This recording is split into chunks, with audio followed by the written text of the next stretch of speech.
This is TK On Demand, and I'm Taylor Knight. Today we are at the Black Student Union House, waiting on the arrival of Terrence J. Today he'll be talking to us about politics, the upcoming election, and his life.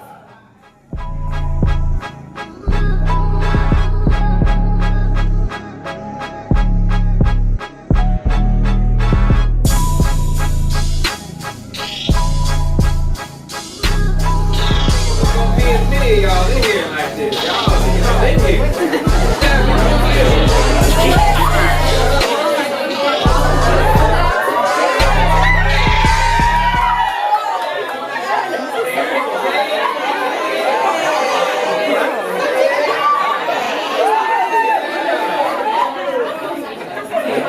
Terrence, you been to Florida State before?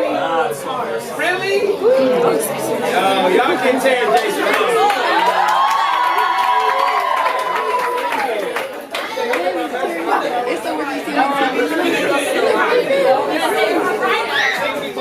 Chop it up with y'all for a little bit. How y'all feel? What's going on campus right now? Like, you know, we just got in town. You know, it's homecoming over at fam. Like, talk, what's happening at Florida State right now? Exam week, elections, and y'all just had y'all's. And it's the SGA elections? Yeah.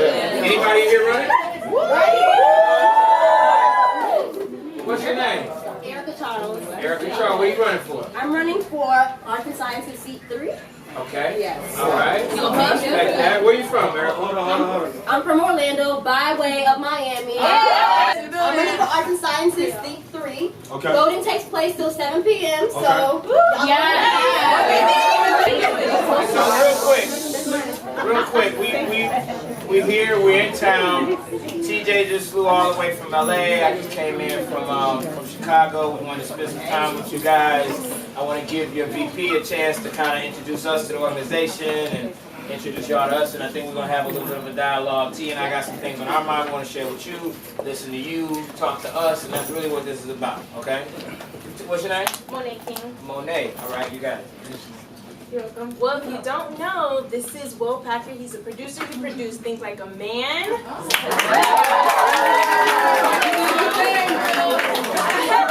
It's so funny. She said, I thought that was Will Packer. I was like, Like, who that nigga with Terrence? and this is Terrence J, who is also a host on 106 in Park, and an actor in Think Like a Man, too. So Terrence J is going to share some of his life story with us and also talk about the campaign and election. So, so please give it up and please pay close attention. If you have any questions, we'll leave that to the end, okay? What y'all want to know, man? You know what, let me do it like this, okay? Now, I don't know if you all know, but Terrence J, he got his start where you guys knew him on 106 in Park, right? But before that, he was a college student just like you are. I'd love to hear just a little bit about your career path and how it started in college, just like these folks. Got it. Well, yeah. So I started my career really just passing out flyers on cars, and I started volunteering for the on-campus radio station when I was at North Carolina A&T, and from there I took a year off when I graduated, and I knew. I'm sorry. Y'all hear me? Yeah. And I started working at a job that I didn't really love, and so about a year later, my boy Fred, who's back there, heard about these auditions happening at BET.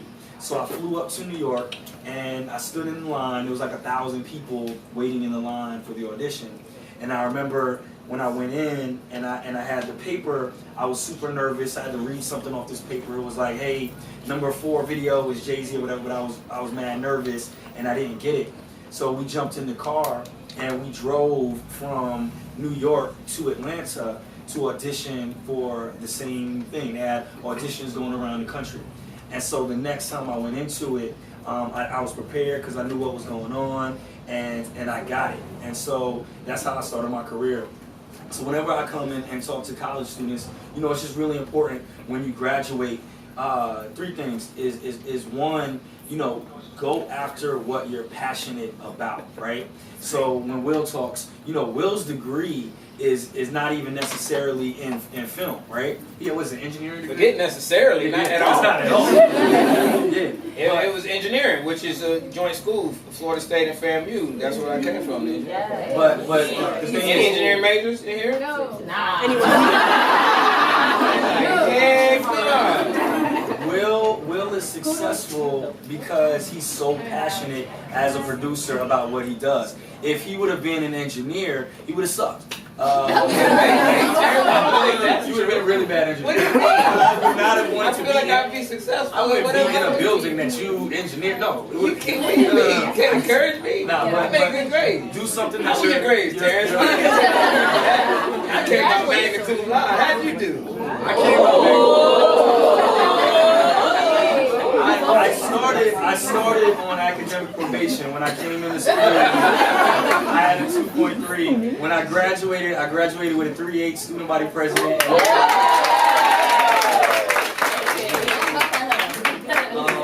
But is go after what you're passionate about. If you love something, don't chase the money. The money will come if you're good at what you do, and the way to be great at what you do is to do something that you're really passionate about, and don't persevere. Like, don't take no for an answer when it comes to your career, because there'll always be people that tell you can't do something. There'll be people that'll try to stop you from going after your dreams. And Will, say what now? Will can talk more about that. Will started his first film. He shot his first film when he was at college, about 5 miles away. He did an indie called Chocolate City, and that's kind of how he started his career. Anybody ever heard of that? Don't lie for me. Yo, Chocolate City's a big deal in Tallahassee. They know it down here. Tell me a little bit about before the Think Like a Man's and Takers and Ride-Ons, it was Chocolate City. I was an engineering major. And the weird thing is that, like, engineering wasn't my passion. It's interesting to hear TJ talk about passion, and I agree with that. You have to find your passion. Engineering wasn't my passion. How many people in a major right now that you don't know that you want to spend the rest of your life doing that? I respect that. I understand. Here's what I would say to you, though. Give it 110%. No matter what it is. The fact that I was able to work so hard in a very difficult, challenging major, even though it wasn't something that I felt like this is my life path forever, I felt like the work that I'm putting in, me learning how to go hard, give 110% at anything I do, will help me down the line, and it definitely has. I actually use my engineering major even in film, because engineering forces you to learn how to use your analytical mind. And I use analytics in my problem solving, because what I do as a producer is I have to overcome challenges. So those people that are out there that are majoring in something, not what you necessarily think you want to do, that's okay. The thing that T and I have both learned and we talk about a lot is just the fact that these years were so very formative for us, where you guys are now in college. Like, you are laying the foundation, you really are, for the rest of your life. And there are relationships with people in this room, and I commend you all for being a part of BSU, for networking with folks that are like-minded, working together, using the strength of the community that you guys have on this campus, because that is exactly what we do now in our industry, 110%. We still have relationships. He talked about Fred in the back. They're line brothers from college years ago, still working together. They know they can depend on each other. Too often what I see some of us do is feel like the only way I'm going to win is to beat you, is to be better than you, is to put you down. It's not necessarily true. We would be so powerful if we worked together and come up together. And so there are relationships that we still have from when we were you guys' age that absolutely have been defining in our careers.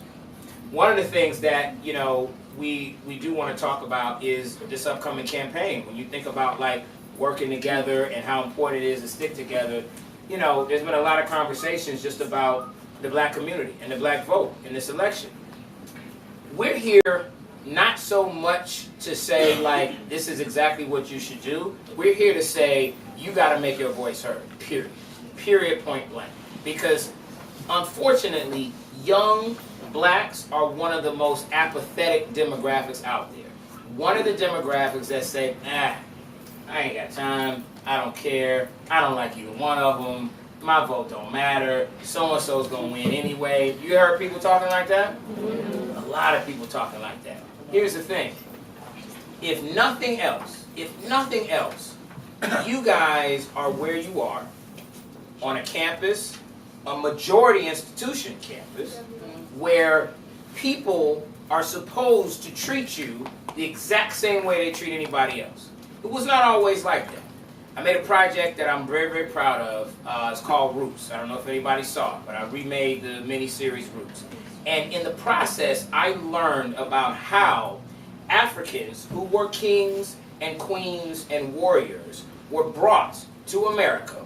We all know the story of slavery, but Roots went a little deeper, and the research I did really taught me how we are all descendants of survivors. So many people did not even make it off the continent. So many more did not survive that middle passage. So many more did not survive the horrors of slavery once they got here. But you and him and me, we survived. We're the descendants of the people that were strong enough to survive all of that. Then when we got here, there was the struggle of us being able to be treated like a human, like a full man, not 3/5 of a man. Part of that was the right to vote. So, I don't want to go too deep and philosophical, but it's deep for me. And for me, it means that much. And so I don't care who you go out and vote for, but you have to go out and vote and make your voice be heard, because people died for it. Like, that's not hyperbole. People literally died. You got the right, go out and exercise it, period, point blank. If you don't, whatever happens is your fault. It's your fault. You have nothing to say about your country and your process and what's going on if you don't go out and let your voice be heard. What are y'all thinking? How do y'all feel about the election this year? Hold on. Speak up. So you said both bad. Why? I mean, they both have their faults. They both don't cater to our benefits equally. I feel like it's like a lose-lose situation, but not in a total sense. Like, you can pick the best of the worst. So you can get stuck with Trump and have no hope, or you can get stuck with Hillary and have some hope. Why? What did Hillary do that makes you say that? She was just very hypocritical in a sense, as well as him throughout the campaign. Like, switch sides, and like some of her speeches didn't add up to like what she preached before. Anyone else? I know this is kind of weird to say, but I'm kind of grateful for this election because it kind of just shows everyone where we are. Like, it's shedding light on where we are as a country. I'm not originally from here, but like the American culture has had such a profound effect on my life. And I feel like just even watching the debates, it just shows like half of our country is supporting this guy who believes that it's okay to just walk around and touch women however he wants to. That's ridiculous, and sometimes we try to ignore it and realize, but even on this campus, we're walking next to people that feels that's okay. Like, I've seen a girl worn a shirt that says, "Oh, Trump can touch my," so it's appalling to just, so, but at the end of the day, it still makes me realize, like, I'm glad we're having this election because it just sheds light on how much work has to be done. Like, there's a serious need for change, like, not even in the US, but globally. And so it just shows, like, yes, we've made strides and moved forward as in humanity, for sure, but we're still far back in terms of our humanity. Well said. But then I feel like we only have ourselves to blame. You know, if we want that change, then we need to be, even, it doesn't matter what age we are, it doesn't matter how old we are. If we want that change, there's nothing stopping us from making that change. It's sad to a point where in this election we have to vote for a lesser of two evils. You know, if we want that change, there should be nothing for us, there should be no problem for us to start now and make that change. Brother right here got to say, oh, I'm sorry. Go ahead, yeah, you go. I personally feel like it starts with the state and then it moves up nationally. I feel like we need to pay more attention to who's running in our state individually and who's running in our city. That way, when it gets nationally, you'll realize the candidates. I feel like we don't pay enough attention to who's running in the state, just nationally, like the presidential election. So I feel like if we pay attention to who's running in smaller elections, it'll play a bigger role in who's running in the presidential election. Let me touch on that for a second, and I want you to go. That is so true, okay? And you're saying smaller elections. I know what you mean. You mean local. They're not small. Here's the other reason why we got to go out and vote. It's not just about Hillary or Trump. When you look at all those horrific incidences that have happened of police violence against minorities, right? Against us, okay? A lot of times there are laws in local municipalities that allow police officers to get away unchecked, that make it very, very difficult to prosecute those officers. There are lawmakers that are being put into office that are keeping those kind of laws on the books. So we got to think of this in kind of a bigger picture way, right? So every time we have one of those incidents happen, we all get so upset, get hurt, get mad, as we should. You see people in the streets protesting, some violently, some non-violent, absolutely. But the real change has to be when we can, number one, of course, change the way that people think, right? Those people, there's no place for them in society, much less on the police force. But also, we need to be able to persecute those murderers, because that's what they are. Yep. The challenge there is that that does start on the local level, a lot of times with the laws and the lawmakers that are being put in there. So, when we, especially us as young minorities, don't go out and vote, that means that people that don't have the best interests of young minorities at heart are able to get on and become city councilmen, state representatives, congressmen, all those various positions that have power. So that's another, I'm glad you brought that up, because that's another reason why an election like this, all the attention is on the top of the ballot. But believe me, there are people that are in that Trump category, as the sister said, who feel a certain way about people that look like us, that are counting and depending on trying to get some of their other people in on some of those other races. We have that responsibility, too, to do our research.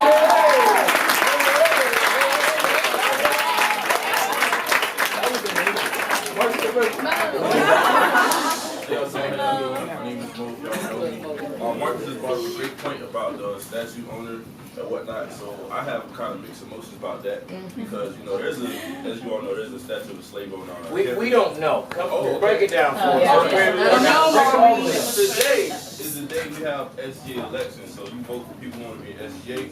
But they also got a question on the referendum. There's a referendum that says vote yes to remove the statue of a slave owner who was Francis Epps, one of the founders of our university, and vote no to keep it. I think that's how it goes, right? Yeah. So one thing that this really brought forward to me as a PWI student is this is the world that we live in. You know, when we signed up to go to this university, this prestigious university, with all these resources, with all this big endowment, with all these buildings and whatnot, you don't understand, like, it was built in 1851. In 1851, rich people owned slaves. Black people wasn't rich in 1851. So everybody who founded this university most likely owned slaves. You gotta understand that this is the world that we live in. We don't know it, but all that old money, all that slave money built the ground that we're standing on today. So it just kind of put things in perspective as a PWI student. Like, look, the world really, they may say this, they may say that, you may think they're for you, but deep down inside, you know. Why is that a referendum now? It's been talked. Students for a Democratic Society, like they're pushing. Yeah, they just got enough signatures to actually make it something to that get we vote it on the ballot. Try to get it removed. That's something that the students feel some type of way about. So at this prestigious, you know, an illustrious university that prides itself on diversity and everything, if you're going to change all the way. That's all that I have. You feel me? Don't pride yourself in diversity and how inclusive you are. But there's a man that owns white colleges, so they built our campuses. We had a ton of fights when we were on school to get equal funding that, you know, schools in our state could possibly have, right? So I totally empathize with your fights. I was student body president. We would win referendums, we would lose them. The bigger key learning in this is the organization and the camaraderie and the togetherness that we have to have for all the fights, you know, on campus and post our campus life, right? When Will talks about, you know, our journey in the Middle Passage and in slavery, that's really why our community is so, you know, disenfranchised, right? We've been, for 300 years, we've been enslaved. Then after that, we got freedom and didn't have equal rights. We're really like the first generation, you know, our parents are probably the first ones that really just started going to college, right? Our generation is the first one that really has, and then we're really the generation, the first one, you know, wear big chains and walk around, you know, like we're the first fly generation, right? It takes. I mean, there've been other fly generations, but we're the first swaggy generation, right? Well, except for the best. Except for the best. Don't we're the best. But you know, when you look at, let's say the Jewish community, for example, right? The Holocaust happened after World War II. You know, they were granted Israel, all these things. And you look at the amount of films that came out that talk about it. You look at the amount that they share their story and they converse. You look at those communities where they have their own banks, their own stores, and the amount of organization. They have their own books, they have their own religion. We've been stripped of a lot of that. And so to come to this campus and see the passion and the dedication for issues, that's really what's going to change America over these next couple years to come. Because like Will said, it's, you know, the president doesn't have absolute power. So even when we have Barack Obama in office and it's like, okay, we finally got someone that speaks our language and we can understand him. He runs the military and they allocate the budget. He can't come into local states and change a lot of things. When it comes to police chiefs, when it comes to, you know, the mayor, when it comes to how police are governed, the body cams, all of that. A ton of that stuff comes from local elections, local administrations, their local laws that are in place, and they can only get changed when there's organization from the ground up, not up going down. And so the infrastructure that gets that across is what's happening in this room. Does that make sense? It's exactly what's happening in this room when you guys get out of college, that you have to keep together, you have to keep organized, you have to keep marching. You know, we just came from marches after this last gun shooting because we have to stay organized in order for this change to happen. Because it's going to take time. It's a marathon. It's a continual struggle. It really, really is. If there's anything, you know, TJ and I, we both work in Hollywood and entertainment. You know, you can imagine, right? Like, the reason Black Hollywood is so close, like real talk, like what y'all see, like we all really fool with each other. Because we know, like when I go in a room, I'm always the only black person, like talking to the heads of studios and pitching and all that. I was on E-News. And so, you know, we're a minority within a minority group in Hollywood. The struggle continues, but we have to work together. Even with this election, the struggle continues, no matter what happens in a few weeks, right? We've both said go out and vote. You didn't hear us say, okay, vote for this person or that person. For me personally, Trump is unfathomable. Unfathomable. It's weird. Now, here's what I will say. If the election happens and Hillary wins, I agree with a lot of what this brother said, right? And a lot of what everybody has expressed. We then have to go and hold her accountable. We don't just sit back and say, okay, well, Trump didn't win, so let's sit back and see what she's going to do for it. No. Now we have to use the power. Again, it's power. If you don't go out and you don't flex your muscle at the ballot box, then you're apathetic. Because that's what these people look at. They look at the number. I mean, blacks showed up, it's like 10%, 30%, whatever. It's okay. We don't have to really listen to them because they're not a big voting bloc. We got to come out strong and then hold whoever is in there accountable. Now, at least we will get an audience with Hillary. That other one, I can tell you now, he's locking the gates. You know what I'm saying? He's going to build a few walls. You know, that's really, because people ask, so, you know, we're here for her, right? We're some, and people ask, well, why? Why did you make that decision? What about her policy? Why? Is it just the lesser two evils? But for me, more than anything, it's exactly what Will said. It's the chance to have a level of accountability. Because for their 1,000%, Will and I will be able to come to this campus and hear what you say. And I will 1,000% be looking Hillary in the face within the next 6 months. We will 1000% get a meeting with her where we can bring up these issues that are passionate. And at least having that audience of accountability. And then that's why we have a democratic system where 3.5 years from now, if she doesn't do what she says she's going to do, then that's when we could be like, really? Orangutan? So, and also furthermore on what you said about accountability is, for me, something that's really important is asking the question why, right? So we have this strategy, and we can come up with this strategy right now. So this statue on campus annoys us. He was a slave owner of many slave owners that was on campus that annoys us, right? Then it becomes, okay, we want this referendum because we want to lose that statue, right? So then the first question is why? So it's offensive, it's these things. And then the question is, what next, right? So when that argument takes place, and you guys, whether it's win or lose, what does that mean, right? And then how can you leverage whatever that is for the next thing that you want to accomplish? Like, what are the bigger goals of equal treatment, of getting, does this need a bigger building, right? Do we need more computers in here, right? Do we need a bigger facility, right? Like, how do we use the leverage of whether it's a win or a loss? Is it, oh, we lost that, so now it's a bigger argument to get what we really want? You know what I mean? It's always the big bait and switch on how you can use your time on campus to positively affect the students that come up behind you, right?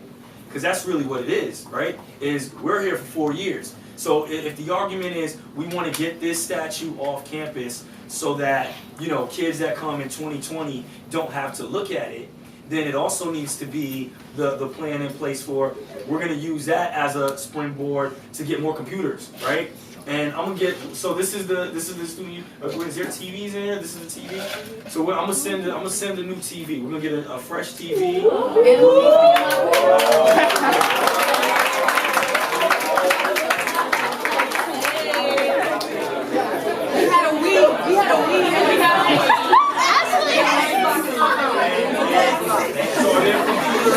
So everybody now has laptops and everything, right? But the question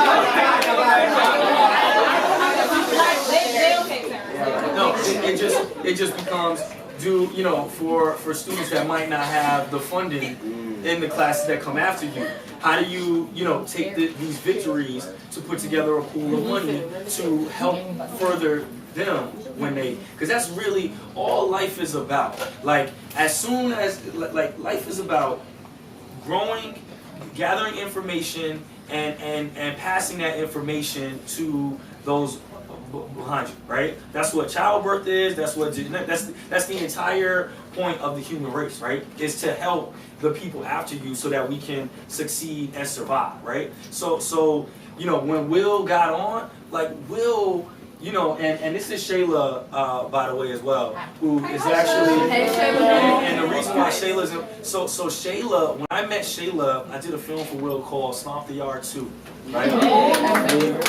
We shot in Atlanta. And at that point, you don't mind me telling this, right? I'm a kind of artist. So Will, what was your official position when you started? Because you had only been there. I was just a crew member, his assistant. Yes, so Will started out as an assistant. And she's been working for him, that was years ago, right? Now she's like one of the head executives in his company. Oversees, films, oversees television division, in meetings, being his surrogate when he's not around, because he's empowered her, right? And now when I look at Shayla and some of the conversations she had, she's always talking with young ladies, talking with younger, empowering and getting the next generation on, right? Will has empowered me. A lot of people, I auditioned for a lot of films. A lot of people didn't give me a chance in Hollywood. Will gave me my first movie, and then several movies thereafter. And then, it's like that I feel like it's time. The voice or the... Let's get this new TV in the BSU first, and then I'm going to watch your next movie. But yeah, it's about when we have these issues, right? It's about taking the issue, seeing the issue, and saying, okay, this offends me, and I'm passionate about it, but how do we take that, and how do we use the energy from that and transfer it to people after us to help them. That's really what it's all. Well said. Well said. Yeah. And the reason why we are here is to hear how you feel. And to hear your, because when we sit and we talk with her, I'm gonna see the president tomorrow. You know what I mean? And I want to be able to say, like, hey, yo, here's the, because that's what, in order for them to do their job, they need the streets. They need to know what's really going on. Can you announce what you're doing? What you're hosting? So we're doing the Obamas. Me and Regina Hall.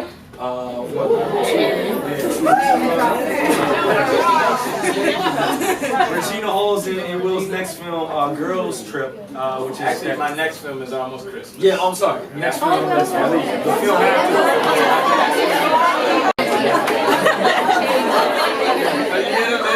We don't got cable. I'll send an Apple TV with it. And so like,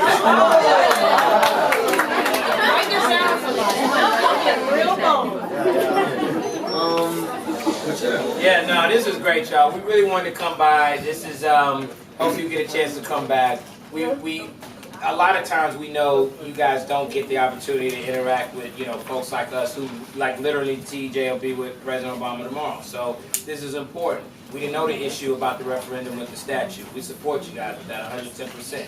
We want to tell you guys, come out, let your voices be heard, because we're in a lot of rooms where all they do, like I said, is look at the numbers. They're going to say, what was the turnout? What was the turnout of young black people? Who did they vote for? What do they feel? What's important to them? So it's not a perfect system. It's not a system that is designed for us to win, but damn it, that doesn't mean that we give up. That doesn't mean that we stop playing. We go in, we let our voice be heard, we fight. It's a continual struggle. I want to continue to urge you guys to fight in your struggle every day, all right? You guys should be commended, though. Just the fact that you're in the Black Student Union, you're here, listen to us. We're not, giving away free food or playing music. Like, this is an important conversation, and you guys took time out to come and sit and listen. Give yourselves a hand for that. That's exactly what they don't want you to do. That's exactly what they think we got. Real quick, in Snapchat time, tell me the referendum and tell them what they need to do. Yeah, on the Snapchat.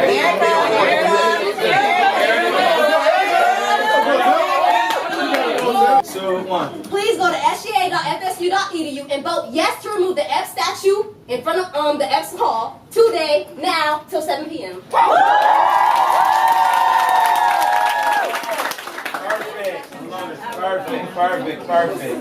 All right, Hey guys, we just want to one more time thank you guys all for coming. I think everything they have said today is really, really important. If there's anything I think we really want to push after is not only the local and state elections make the difference.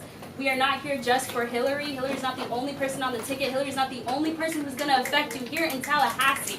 I can tell you now, working in Senate for a few months during session, there was a lot of people there who did not look like me. And what's more upsetting is that people like you, do not come to session, get involved, see the committees, see the people who are supposed to be here for you talking and voting. A big part of the reason why you see the candidates you do today is because the people who go out and vote and get involved put them there.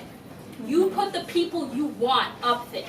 You go out, help us get people to go to the polls, down to the courthouse, and just vote.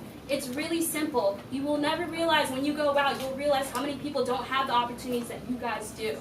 And we want to make sure everyone does. So again, please come to us. Make sure you come out 2 hours a day. Help us volunteer, get people to the polls, make sure they know where their polling site is. Okay, so I went to Florida State. I just graduated with my political science degree. So some of you may know me, some of you may not. I work at the Florida Democratic Party right now. I'm a field organizer. I'm in the streets every day. I'm making phone calls to people like you in your community, and you hang up on me most of the time. I can't even lie. But right now, we are trying to get out the vote. There are many people in the community that do not know what early vote is. They don't know how to send a vote by mail out. They do not know where they're going to vote election day or how they're going to get there. We are knocking on people's doors in the community every single day until November 8th. If you come out for 2 hours, I promise you it'll make a difference. We're making history right now. And if you come out, call or text me. I will throw out my number. I'll put it in the BSU group me. There's maybe 100 of you in this room right now. And if you all come for one day, we will knock so many doors and so many people will be so thank you. thankful for you to come to their door. People thank me. They don't know what early vote is. They don't want to stand in these long lines November 8th. And we need your help so much. Like, this election is so important, and you guys are here to witness Terrence, and we'll talk about it.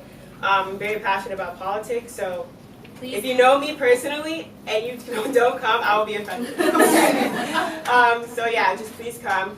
And thank you guys so much for coming again. Y'all give them a hand. Yeah. The Vice President and President have something to present for you. So nice.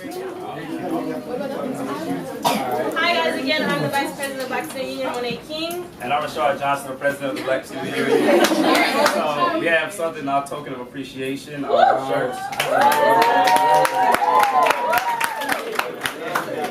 Yeah, shit, team. You got I got it. got in the gym. One more round of applause. Thank you so much. We appreciate it.